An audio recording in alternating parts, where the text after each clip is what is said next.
Opa, pessoal, tudo bem? Aqui é da equipe Unimed. A gente vai fazer uma revisão rapidinha aqui sobre os principais pontos dessa nova doença aí que está aparecendo nos noticiários diariamente, né? Que é a tal da varíola dos macacos, né? Que em inglês é monkeypox. Lembrando que geralmente nas doenças em inglês que terminam com pox são aquelas que têm vesículas, né? A smallpox é, no caso, a varíola normal, né? Chickenpox, por exemplo, é varicela. Então, só para contextualizar. Bom, o que é a varíola dos macacos, né? De forma bem simples de definição. É uma doença, então, infecto-contagiosa zoonótica, ou seja, todas as doenças zoonóticas, aquelas que causadas por vírus que podem ser transmitidos entre animais e seres humanos, né? E no caso, o vírus é o monkeypox, né? Conhecido como MPXV, né? E ele vai ter uma clínica parecida com a varíola, né? Com uma erupção cutânea. Na verdade, o nome varíola dos macacos não quer dizer que é uma doença que ocorre nos macacos, né? Então até tem um estigma, né? Que o pessoal tem medo que vão acabar combatendo só os macacos. Só que esse nome é porque foi isolado pela primeira vez justamente macacos, né? Em 1958, lá no estudo na Dinamarca, né? Enfim, mas o vetor mais importante são os roedores, né? E além de poder acometer o próprio ser humano. Como foi dito aqui, primeira vez que foi isolado, né, esse monkeypox, né, ou esse vírus, foi na Dinamarca. Então, lá, uma colônia de macacos do laboratório que foi usado para pesquisa da poliomielite, acabaram achando esse vírus. O primeiro caso humano foi então identificado na República do Congo em 1970. Então não é uma doença de agora, né? A gente acha, puta, é uma doença nova. Não é, é uma doença de agora. Como eu falei ali em cima, então principalmente são os roedores, né, que acabam sendo contaminados, né? O macaco, o ser humano mesmo, são seres assim incidentais.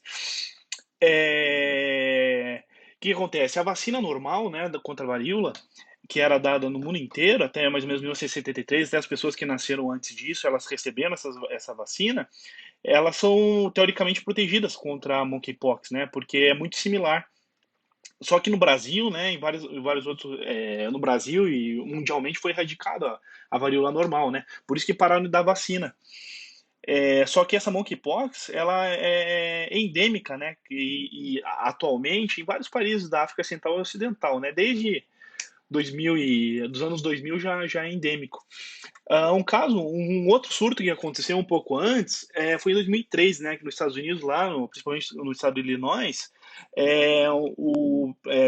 tem um roedor chamado cães da pradaria, que eles tiveram contato com roedores africanos e tiveram essa infecção, e como eles domésticos, acabaram passando para os próprios donos, né?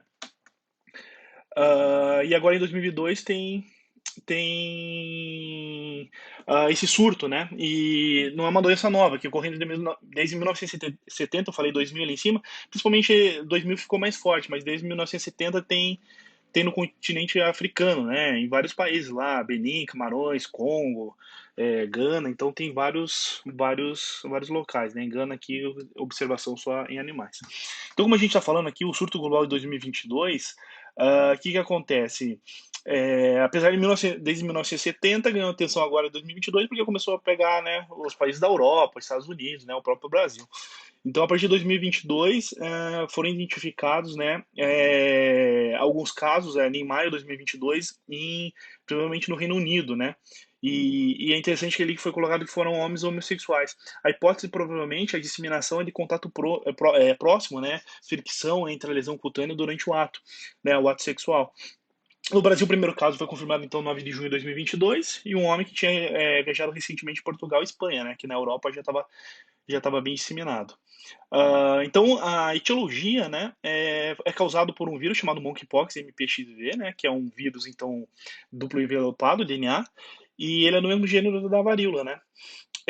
São duas cepas principais, só para citar mesmo, tem na África Central, que é a mais grave, mais transmissível, né, que é responsável pela doença bacila do Congo, uma questão mais grave, e tem um clado ocidental, que é um menos virulento, né. E agora estou estudando que pode ser uma terceira cepa nesse surto aqui 2022, em decorrência de novas mutações. Bom, como que é transmitido? Como foi falado, uma doença zoonótica, então entre animais e ser humano. Pode ser transmitido do animal para o ser humano, que o animal, os roedores principalmente são os principais. contato fluido corporal do animal infectado, né, com o ser humano, que seja pela as vias aéreas, que seja pela mucosa oral, principalmente, né? Uma mordida ou ingestão da casa de carne infectada, nesse caso, pela absorvida no ser humano pela mucosa intestinal. E dentro do humano para humano, que é o que está acontecendo atualmente, né? Contato direto, né, entre feridas, crostas, que a gente vai ver nos sintomas. O contato indireto com fomes, né? Roupa, lençol contaminado, vai bater o lençol, aí fica ali aqueles aerossóis no ar e acaba absorvendo, né, pela mucosa respiratória. E a transmissão vertical através da placenta, principalmente, pode então, um bebê pode pegar, né, e dar complicações ali fetais, né. Não se sabe se é transmitido ainda por semifluidos vaginais, e se um morador da mesma casa, se estiverem morando junto, a chance é 9%. Então, a pessoa é considerada infecciosa até do momento do início das manifestações clínicas, que a gente vai comentar para frente, até que aconteça a cura total das lesões. A incubação geralmente é de 6 a 13 dias, então varia de 5 a 21. Incubação, lembrando que é o período entre a exposição, né, você entra em contato com alguém contaminado, até você iniciar os sintomas, vai ser de 6 a 13 dias, mas também a variação na literatura é 5 a 21 dias. A fisiopatologia é bem básica, na verdade é semelhantíssima com a varíola normal. Então, como eu falei acima, então, o vírus ele entra tanto na mucosa oral, mucosa respiratória, ou próprias lesões pequenas da pele, né, que tem ali, ou mesmo também, claro, transmissão vertical, vai pela placenta, né, enfim, ele vai entrar no organismo e ele vai infectar células de defesa chamadas macrófagos, né. Que vai acontecer? Infectando o macrófago, elas vão chegar até os linfonodos, né, vários linfonodos, e começar a se replicar. Aí ele começa a se espalhar pela corrente sanguínea, esse vírus, e cometer outros órgãos linfóides, o baço, né, depois pega fígado, e vai pegar outros órgãos também, continuar se replicando. Quando tem uma viremia bem alta, ele começa a infectar células cutâneas. Aí vai fazer um processo inflamatório local, vai formar as pápulas, vesículas, pústulas, que são riquíssimas, né, no conteúdo viral. O que vai acontecer? E aquilo lá vai, vamos falar assim, estourar, e alguém entra em contato ali, outro animal, ser humano, vai acabar retransmitindo e o vírus vai fazer o seu papel, que é transmitir para outros seres vivos, né? Os sinais e sintomas é bem tranquilo também, duas fases principais, o período prodrômico, né, que é o início, né, até 5 dias, né, a pessoa vai ter uns sintomas inespecíficos, uma virose, vamos falar assim. Se for intensa, febre, náusea, mialgia, né, que é dor muscular, essa dor de cabeça bem forte relatada, linfadenopatia, né, vamos lembrar a fisiopatologia. Aonde que se replica o vírus? Nos linfonodos, então eles vão ficar aumentados. Lombalgia e a fadiga, né, o próprio de uma virose. Aí a segunda fase, que vai acontecer depois desses 1 a 4 dias, junto com essa parte aqui prodrômica, e vai continuar por 2, 3 semanas. O que é erupção cutânea? Aonde que vai acontecer? Principalmente vai acometer a face, 95% dos casos, solas das mãos, palmas das mãos, solas dos pés, né, membrana conjuntiva, até o ânus, mucosa oral e genitália. Pode ter de algumas, assim, a milhares. Então pode ser bem um quadro bem brando, pode ser com várias lesõezinhas. A progressão da lesão é bem interessante. Então ela vai começar com umas máculas, né? Então umas manchinhas vermelhas, geralmente dolorosas, que vai durar 1 a 2 dias. Elas variam até 5 milímetros, tá?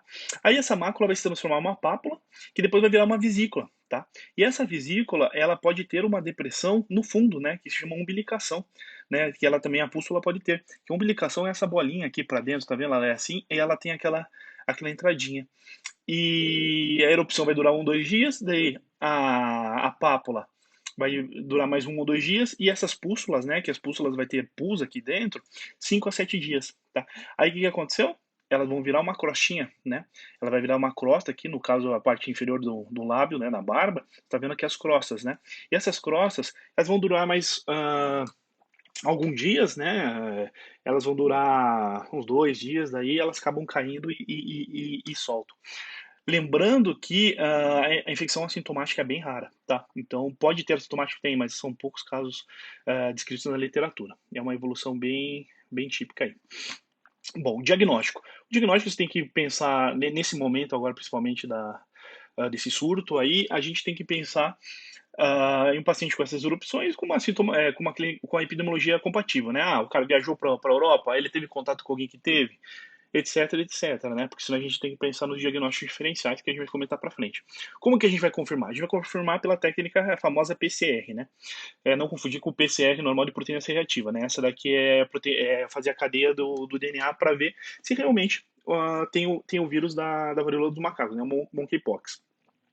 Bom, como que faz isso? Você vai pegar geralmente o suave, ou você pode até pegar uma crosta seca, ou biopsipele e colocar num tubinho seco, tá? Não precisa colocar nada, porque o vírus vai se manter bem estável, né, nessa temperatura ambiente normal.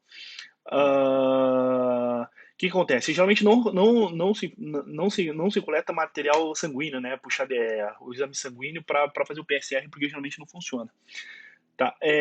No Brasil, só tem o PCR, tá? Em outros países, os Estados Unidos provavelmente já estão fazendo IgM, né? Que pode ser positivo entre 4 e 56 dias. Mas o Brasil hoje a regra aí é o PCR. Aqui a gente colocou também a definição de casos. O que é pelo Ministério da Saúde? Nem vou ler aqui, depois vocês dão uma olhada. O que é um caso suspeito, o que é um caso confirmado, né? O confirmado no caso aqui tem um PCR positivo, como que descarta, né? E um caso provável. Bom, exames complementares a gente vai pedir geralmente para avaliar, né?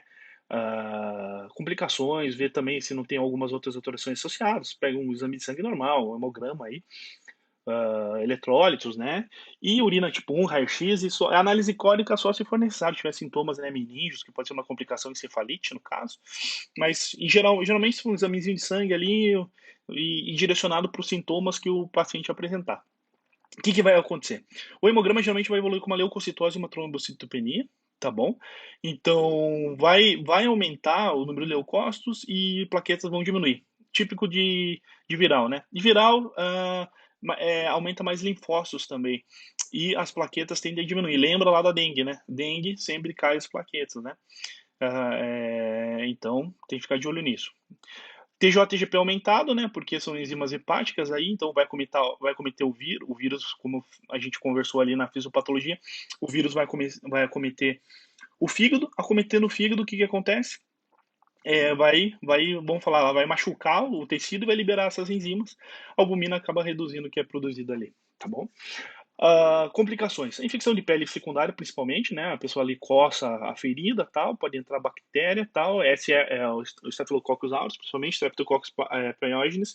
Principalmente pneumonia, sepsis, encefalite, infecção da córnea. E isso daí é principalmente pelo próprio vírus, né? Lembrando, por exemplo, sarampo também causa muito pneumonia, então o vírus ele é capaz de fazer várias coisas. Caso encefalite, por isso que a gente comentou ali que eventualmente pode fazer uma punção licórica para avaliar. Diagnósticos diferenciais é aquilo que eu falei bem no início, né? Os POCs, né? Varicela, né? Sarampo, a gente tem que ver também infecção de pele, estrófilo, qual picada de inseto, né? Pode confundir, alergia, herpes simples, molúsculo contagioso, que a lesãozinha comete mais em criança, né? Exantema súbito, enfim, todas que podem levar uma lesão na pele aí e pode confundir. Própria sífilis, né? A sífilis secundária, né? Que tem as alterações cutâneas. Bom, prognóstico, geralmente o prognóstico é muito bom, tá? É uma patologia autolimitada, vai durar 2 a 4 semanas.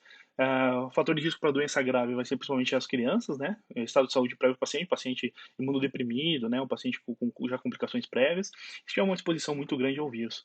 A letalidade é 0 a 11%, isso é histórica, né? Visualizado ali principalmente na África, né? E no surto global nenhuma morte foi relatada, né? Uma doença bem menos letal que a varíola normal. Aqui a gente tem foto de uma criança, né? Com as lesõezinhas típicas, né? Umas vesículazinhas aqui, já com pústulas. E é importante lembrar que essas alterações aqui nos sinais e sintomas, geralmente elas sempre vão ficar, né, no mesmo estágio, né? Então é difícil, se na face está de um jeito, a tendência é que na mão esteja do mesmo jeito, não são estágios diferentes, né? Bom, agora, para resumir o tratamento é bem tranquilo, como a gente falou, o tratamento é apenas suportivo, na maioria dos casos, das pessoas com uma imunidade adequada. Tem que orientar o paciente, que se tiver algum outro, durante a evolução, apresentar, sei lá, falta de ar, cefaleia, uma dor de cabeça muito maior do que a normal, a gente tem que pensar em complicações, né, como pneumonia e encefalite. Tem que falar para o paciente não tocar nas feridas, na boca, nos olhos, né, porque acometer os olhos é bem grave, né, pode inclusive, né, levar aqui nas complicações, levar a cegueira, né, se fizer uma infecção da córnea. O paciente tem que estar isolado, tá? Não entrar em contato com ninguém, seja se ele estiver internado ou não, até todas as lesões cutâneas, né, até as clorócias tiverem sido formadas, o que vai dar 2 a 4 semanas. O paciente não pode entrar em contato nem com animais de estimação que são possuídos também em vitores, lembrando que é uma zoonose, né? Tratamento suportivo. Então, basicamente, é o necessário, só isso.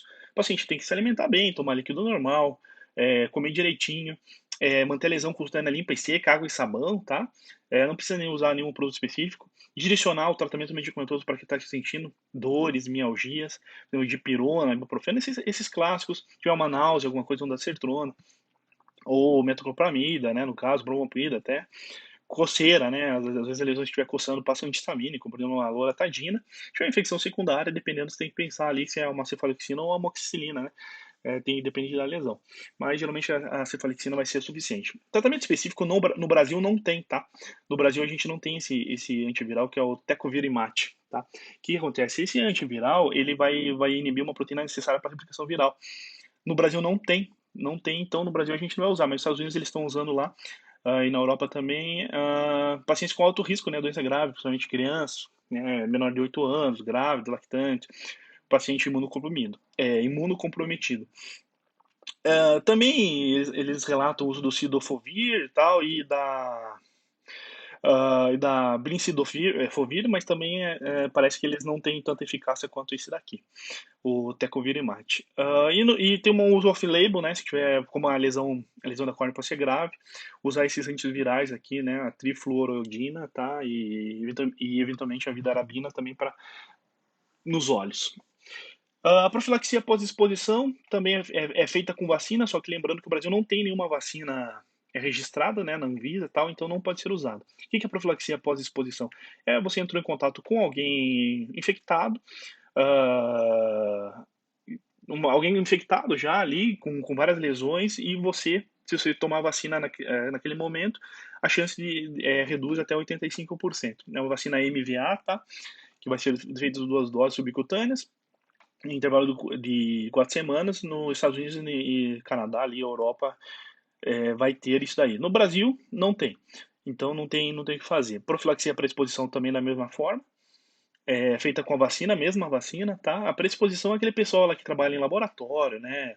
Que vai ficar mexendo, fazendo exame e tal. Então, para evitar que tenha, né? Não, nem expôs, mas você sabe que vai ser exposto, pode usar a vacina, mas no Brasil também não tem. Quando a gente vai internar o paciente, quando tiver muito grave, tiver complicação importante, imunodeprimido, né? Então, todas aquelas questões de gravidade a gente vai internar. Avaliar o paciente, ele pode estar internado, se tiver complicação. Se tiver um segmento ambulatorial, você tem que ver ele uma vez por semana, mais ou menos, 2 vezes por semana, para ver se não tem complicações, evitar sequelas, né? E os contactantes, assim, tem que ser avaliados durante 21 dias para ver se não foram infectados. Tudo bem? Aqui deu uma prescriçãozinha médica normal, né? Um casinho clínico falando que um paciente de 20 anos apresentou o quadro, né? Que foi o PCR positivo para monkeypox. E o médico só passou de dipirona. Então não tem muito o que fazer aqui no Brasil. Tá bom? Então essa revisão aqui está disponível no aplicativo iMeds. É só procurar lá na loja da Apple Store e da Google Play. Tem a versão web também, o imeds.com.br. Espero que tenha sido uma boa revisão, porque todo mundo fala muito, mas acaba não. A gente fica meio perdido às vezes, né? Então, para a gente dar um suporte adequado para os nossos pacientes, eu acredito que isso daqui seja suficiente no momento aí. Tá bom? É a melhor revisão que tem entre todos os aplicativos e espero que tenham gostado. Beleza? Qualquer dúvida, é só mandar um e-mail para suporte@imeds.com.br, que toda a equipe aí tá disponível para ajudar. Valeu, grande abraço.